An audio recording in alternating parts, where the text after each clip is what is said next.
Hello and welcome to Eye on Africa for your daily roundup of news from across the continent. Coming up on the show, it's hope for peace in the DRC as high-profile talks kick off in Nairobi. Leaders of the East African community are meeting to plot a path towards the end of a decade-long conflict between rebel groups and Congolese government forces. Then a memorial celebration is followed by tragedy as a landslide on Sunday kills more than a dozen mourners in Cameroon's capital of Yaoundé. Authorities remain tight-lipped about what caused the disaster, now the country's deadliest landslide since 2019. And African teams have lifted off at the World Cup in Qatar with some excellent results on Monday. The indomitable Lions of Cameroon come back from 3-1 down to draw against Serbia, while Ghana's Black Stars beat South Korea in a 5-goal thriller. Thanks again for joining us. As the ceasefire between Congolese troops and the M23 rebels successfully held for a third day, another round of high-profile talks opened in Nairobi aimed at maintaining peace in the region. Among those attending were the presidents of Kenya, Burundi and the DR Congo, as well as former Kenyan President Uhuru Kenyatta, who is the facilitator of these peace process. To unpack the importance of these latest meetings, I spoke to France 24 correspondent in Nairobi, Vivian Wandera. This is the third Nairobi process to happen after the second one that was held back in April when the peace facilitator, former President Uhuru Kenyatta, was still in office. And while he was giving his speech today, he actually hailed some of the rebel groups in the DRC that had agreed to a ceasefire since the second peace process and have held on to that agreement to date.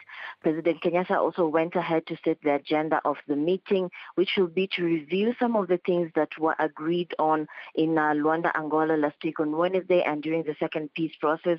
And among those things is a ceasefire and cessation of hostilities from all parties in the DRC. And remember, the M23 rebels did not agree to the ceasefire and say that they were not at the meeting in Angola, they were not party to the discussions, and they were not going to go through with the ceasefire, which led to them not being invited to this process that is taking place in Nairobi, starting today and ending on Saturday. Vivian, I just want to get a clear understanding of what the process is on the ground right now. So the M23 rebels, despite not agreeing to it, they have stopped hostilities, but there is still some worry. There are some clashes still from other rebel groups. Is that correct? Yes, that is correct. And remember, the M23 had blocked all the routes that were used to supply goods into some parts of Goma, making it impossible for people to get aid and for people to get any goods and for some trade to take place, leading to countries like Kenya and Uganda and Rwanda and Tanzania losing money in form of trade because of this. But all the presidents who were present at the meeting today, which include the heads of states from the East African community, that is, except South Sudan's president and Tanzania's president, agreed to actually offer any help that is needed, with Tanzania actually offering financial help and Kenya sending troops to the DRC. The country has already sent about 903 troops by now. And Uganda said that some of their forces are in the DRC, and Burundi, some of their forces are already on the ground in different parts of the DRC to help with the peace process. Now, the presidents agreed that they are going to see this process through to the very end and support all the agreements that are made during this Nairobi process. Somali security forces have stormed the Villa Rose Hotel in Mogadishu, ending a near day-long siege by Al-Shabaab militants. At least 9 people are believed to have been killed in the fighting, including 1 soldier, while police say 60 civilians were rescued. One government minister, meanwhile, claims to have kicked down a door with several others after being caught in the hotel when a suicide bomber struck and the gun battle exploded. 6 Shabaab fighters are believed to have been involved in the attack as the offensive to topple President Hassan Sheikh Mohammed's government continues. The number of deaths from Sunday's landslide in Yaoundé, Cameroon has risen to 15 according to regional authorities. Tragedy struck when members of a funeral party were engulfed by ground collapsing around them. While landslides occur frequently in Cameroon, few are as deadly as Sunday's incident. Michael Maitland-Jones has the story. Rescue workers removed bodies from the scene of a landslide in Cameroon's capital. Earlier, several dozens of people gathered to mourn dead relatives, with large tents set up on a lot atop a hill when suddenly the ground beneath them partially gave way. The regional governor was on the scene. A meeting that was held here this afternoon had the misfortune to have this landslide which killed people. At the scene, we counted 10 bodies, but before our arrival, 4 bodies had already been taken away. There are also about 10 serious cases in hospitals. Il y a plus d'une dizaine de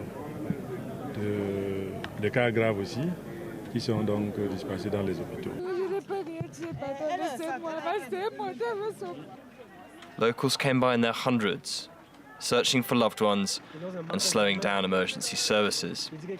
Some of the survivors say they used their bare hands to find relatives trapped beneath the earth.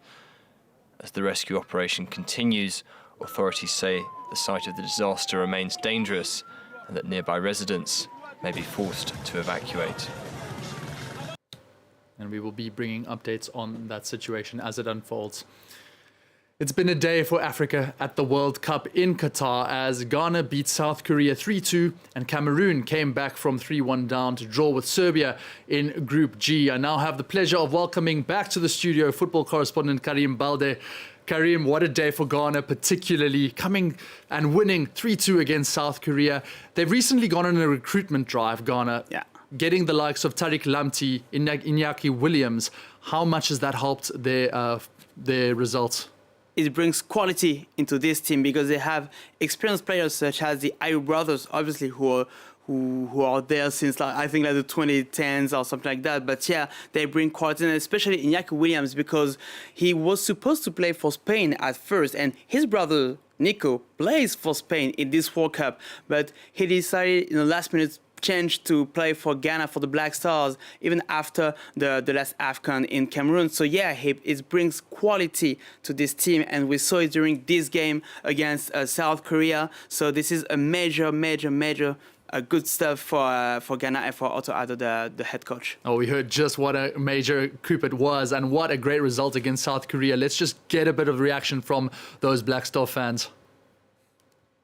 These guys played better than Portugal. They gave us run for our money. And we knew they were going to come at us because they ran a lot. And I was hoping that the sun is going to shine so they could run out of energy. But these guys, they got energy.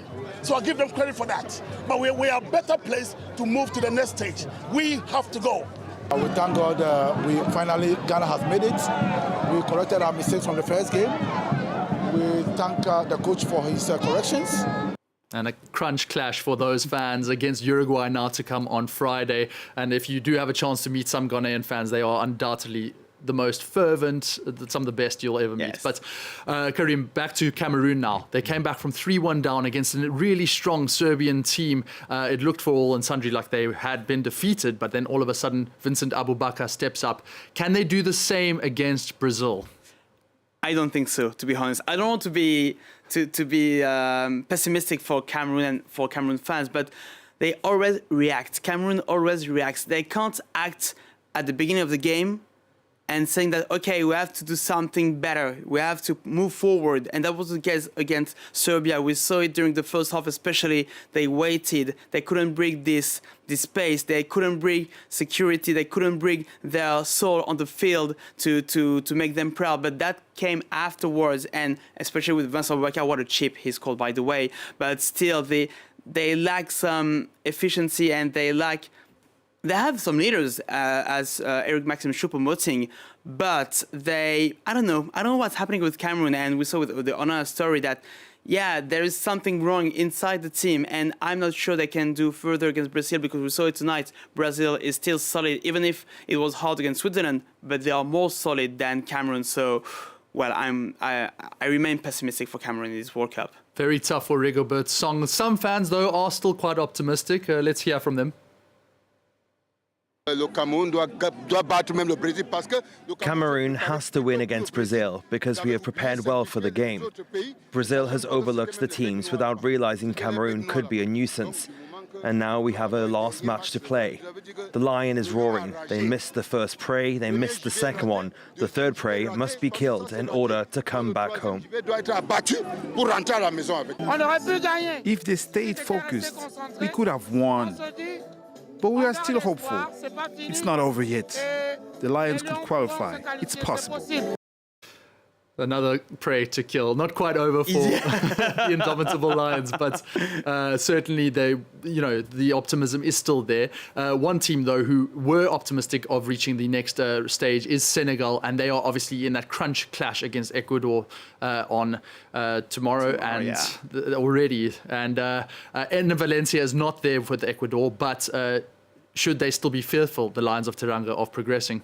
Yes, if they play carefully, if the Lions are on the same way as they were a couple of days ago, they can do it. IUCC's team can do it because they are more serious now, and it's better than in 2018 because back then they just needed a draw, and finally they were out of the competition because of yellow cards. But this time it is a win or go home situation, and many of the players in the single team are prepared and they know what it means to play those kind of games, especially players from Chelsea, Edouard Mendy, Kalidou Koulibaly. They have all this experience of the greatest competition in the world to know that tomorrow will be the day they have to shine to move forward and to reach the round of 16. And the whole continent waits for that because, in my opinion, it is still the best chance for Africa in this World Cup. Senegal, and you believe that knowing they have to win, that's a benefit for them? Yes, it's better in the mindset because they know that they have to push. They know they have to put the pace. They know that, and especially strikers, because Sadio Mane is not there, but they have to move forward, and strikers know that they will have to score quickly. It will be better for them to be quiet and to be in a good position quite early in the game. Well, Senegal, Ecuador, Tuesday, that is the World Cup, and we will be bringing you all those results as they come. That's all from me here on Eye on Africa, but there's more news coming up on France 24.